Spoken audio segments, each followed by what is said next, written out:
ناظرین، ہمارے پاس Android mobile تو موجود ہوتا ہے، لیکن اس کو ہم صحیح طریقے سے استعمال نہیں کر پاتے، حالانکہ ہم اس کو صحیح طریقے سے استعمال کرنے کے بعد بہت سارا وقت اور پیسہ بچا سکتے ہیں۔ ذیل میں چند ایک مفید اپلیکیشنز آپ کو بتائے جائیں گے جو آپ آسانی سے استعمال کر سکتے ہیں۔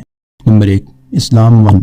اس اپلیکیشن میں صحاح ستہ، مشکات شریف اور معارف الحدیث اور قرآن مجید موجود ہے۔ سب سے بڑھ کر اس اپلیکیشن میں یہ بات ہے کہ اس میں سرچ کا آپشن موجود ہے، جو لفظ حدیث یا جو موضوع تلاش کرنا ہو تمام احادیث اور قرآن مجید میں سے تلاش کر دیتا ہے، اور تفاسیر بھی موجود ہیں، معارف القرآن اور آسان ترجمہ قرآن بھی موجود ہے۔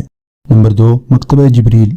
یہ اپلیکیشن بھی علماء کے لیے بہت ہی مفید ہے۔ اس کو پہلے ڈاؤن لوڈ کر لیں، پھر آپ کو جتنی بھی کتابیں پسند ہیں وہ آپ بغیر نیٹ کے بھی مطالعہ کر سکتے ہیں، اور اس میں ہزاروں کتابیں ہیں، خطبات ہیں، تفاسیر ہیں، فقہ کی اور عملیات کے حوالے سے ہی ہر موضوع پر کتابیں موجود ہیں، اور اس کی بڑی خوبی یہ ہے کتابیں ڈاؤن لوڈ کرنے کے بعد آپ بغیر نیٹ کے اس کو استعمال کر سکتے ہیں۔ نمبر 3، دارالافتاء دیوبند۔ یہ اپلیکیشن ڈاؤن لوڈ کرنے کے بعد اس کو آپ نیٹ کے ذریعے استعمال کر سکتے ہیں۔ آپ کو فقہ کا کوئی بھی مسئلہ تلاش کرنا ہے تو اس کی سرچ بار میں لکھ دیں، آپ کو اس مسئلے کا حل مستند فتاوی جات میں سے مل جائے گا۔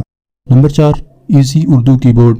اس کی بورڈ کو ڈاؤن لوڈ کرنے کے بعد اس میں وائس کا آپشن موجود ہے، آپ بولتے جائیں اور یہ لکھتا جائے گا۔ اس سے بڑھ کر بھی بہت مفید بات یہ ہے کہ اگر آپ اردو بولیں گے تو اس کا خود بخود انگلش میں ترجمہ کر دے گا، اور اس کے اور بھی مفید options. Number 5، speech to text. اس اپلیکیشن کا فائدہ یہ ہے کہ اگر آپ نے کوئی مضمون لکھنا ہے تو آپ بولتے جائیں، یہ خود بخود لکھتا جائے گا، اور اس کو آپ کو سیو کر کے کتابی شکل میں بھی جمع کر دے گا، یعنی آپ کو ٹائپنگ نہیں کرنی پڑے گی۔